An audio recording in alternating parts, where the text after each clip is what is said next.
Hoy en día parece imposible imaginarlo, pero hubo un tiempo en el que no vivíamos invadidos por la mercadotecnia de obras de ficción de la cultura pop. Antes de 1977 podría haber fiambreras, juguetes o alguna que otra camiseta, pero no sería hasta el estreno de la Guerra de las Galaxias y la estrategia que llevó George Lucas junto a su equipo de marketing que el merchandising invadió la sociedad. El estreno en cines de Star Wars vino acompañado por una legendaria colección de figuras de acción fabricadas por Kenner y una serie de cómics editados por Marvel que ayudaron a la editorial a superar el profundo bache empresarial en el que se habían metido durante los años 70. El tremendo éxito de la revista de una galaxia muy lejana señaló el camino para un nuevo modelo de negocios en el mundo de las viñetas. Las editoriales podían obtener licencias ya existentes y así aprovecharse del éxito de estas propiedades intelectuales nacidas en otros medios como el cine o la tele y tener que ahorrarse el desarrollo de nuevas ideas sin ninguna garantía de triunfar. Y esa misma filosofía que puede parecer vaga o facilona surgió también en las cabezas pensantes de las compañías jugueteras.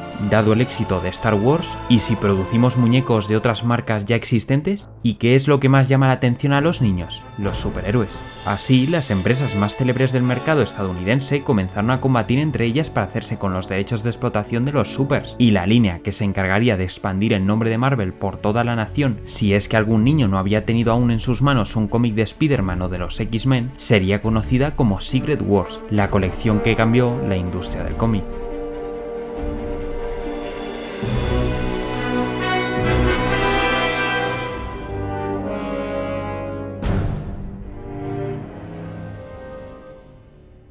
Un agraciado día, a la Casa de las Ideas llegó una propuesta de Mattel a través de una llamada de teléfono. Jim Shooter, director editorial de Marvel, que desde finales de los 70 había gobernado con puño de hierro las caóticas oficinas creativas de la Gran Manzana, atendió con interés la propuesta de lanzar una línea de juguetes con los héroes marvelitas, para competir con Kenner y DC Comics, que habían unido fuerzas para lanzar Superpowers, una exitosa colección de figuras de acción de la que ya os hablamos en su momento. Mattel había colaborado con la propia DC al impulsar a inicios de la década los juguetes de los Masters del Universo, gracias a un TVO propio que se complementaba con una exitosa serie de televisión. Marvel había ayudado a Hasbro con una estrategia idéntica en 1982 con G.I. Joe, otro de los mega éxitos comerciales de principios de los 80. Ambos proyectos habían sido muy lucrativos para las cuatro empresas y ahora las jugueteras, que habían sido las encargadas de desarrollar los mundos de fantasía, buscaban invertir los papeles. Pero en Mattel, que habían perdido la puja contra Kenner para hacerse con aquellos superpowers, temían que los personajes de Marvel no fueran tan populares como los de DC, y por tanto la nueva línea de figuras de acción iba a necesitar de una serie de cómics que explicara quién eran cada uno de los personajes, qué poderes tenían y quién se enfrentaba con quién. Básicamente, Mattel quería hacer un manual para que los niños supieran cómo jugar. Shooter barruntaba desde hacía tiempo la idea de juntar a todos los héroes y villanos de la editorial en un mismo escenario para que se repartieran leñazos entre ellos, a la que llamaría Cosmic Champions. Pero Mattel, tras sondear el mercado, decretó que las palabras idóneas para bautizar este gran evento debían ser Secret Wars, Marvel Super Heroes Secret Wars, para ser más precisos. Ahora era tarea de Shooter asignar a un guionista y un dibujante adecuado para una ambiciosa historia que buscaba reunir al mayor número de protagonistas posibles para que Mattel tuviera un más que amplio catálogo de héroes y villanos a elegir, para incluirlos en la lista de personajes que conformarían la línea, una línea que empezaría a retrasarse más de lo acordado. Y mientras la cadena de montaje de Mattel parecía atascarse, Jim no conseguía convencer a ninguna de las estrellas que aún no se habían marchado de la Casa de las Ideas por culpa de su control excesivo. Shooter se había enemistado con casi todos los autores marvelitas y como último recurso decidió ser él mismo quien guionizara el título, y después convenció a Mike Zeck, un destacado pero no afamado dibujante, para encargarse del aspecto artístico. Luego de unas enigmáticas viñetas al final de varios ejemplares individuales de varios héroes que inspeccionaban una extraña estructura en Central Park que les hacía desaparecer de sus series, lo que enfrentaría aún más, si cabe, al director editorial con los autores, a kioscos llegó a inicios de 1984 el primero de los 12 números que conformaría Secret Wars. En su interior, los lectores serían testigos de la reunión de los Vengadores, Spider-Man, algunos miembros de la Patrulla X, incluyendo sorpresivamente a Magneto, y a los Cuatro Fantásticos, con la excepción de una Sue que estaba embarazada, en una extraña estructura que vagaba por un rincón del universo desconocido. Junto a esa estructura flotaba otra copia exacta de esta, solo que en ella se habían manifestado algunos de los mayores villanos del planeta: la Brigada de Demolición, Doc Ock, el Lagarto, Ultron, Kang, el Hombre Molécula, la Encantadora y el Doctor Muerte, todos ellos pululando como hormigas alrededor de las gigantescas botas de Galactus, que intentaba entender cómo había llegado hasta ahí. Rápidamente una explosión de energía sacudió las extrañas estructuras y un planeta comenzó a formarse a partir de extractos de infinitos astros provenientes de todo el infinito, al que conoceríamos como mundo de batalla.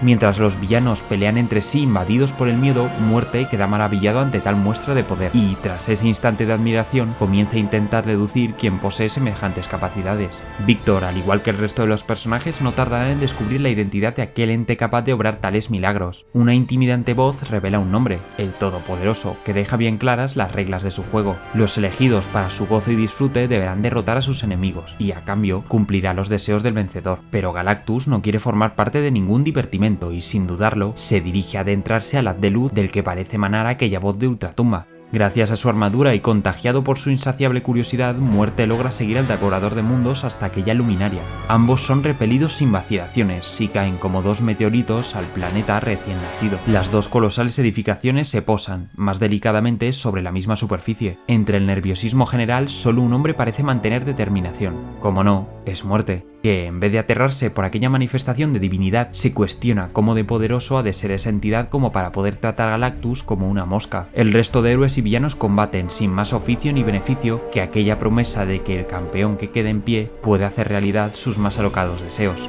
Así es como se presentó este ambicioso pero controvertido evento que podemos considerar como el primer gran crossover moderno de la industria del cómic, aquel que se atrevió a cambiarla notablemente. El título tardó muy poco en constatar que era un completo éxito a nivel financiero. Mes a mes, Secret Wars conseguía alzarse en lo más alto de las listas de ventas, haciendo que, durante 1984, Marvel Comics no tuviera a nadie con quien rivalizar. Su éxito vino acompañado por una agresiva estrategia de marketing que anunciaba sin parar, en cada ejemplar de la editorial, la salida de estas guerras secretas, y la seguridad de que todo lector la comprará. La cabecera de la serie, además de acompañar la línea de juguetes, aparecía en libros de actividades, de colorear, de sellos y otros muchos artículos promocionales. En sus primeros años, Marvel ya anunciaba camisetas, pines o incluso almohadas con los rostros de sus más célebres protagonistas, pero nunca lo habían hecho a tal magnitud. Aunque la serie fuera exitosa en cuanto a cifras, los aficionados, especialmente los adultos, detestaban lo que, según ellos, estaba perpetrando Shooter con muchos de los personajes. El director y guionista estaba dejando a un lado las radicales y modernas versiones de algunos héroes para devolverles su esencia más clásica y su inocencia para acercarlos al público al que indudablemente estaba orientada la colección, los niños, para que estos se enamoraran de estos personajes y compraran el máximo número de productos posibles.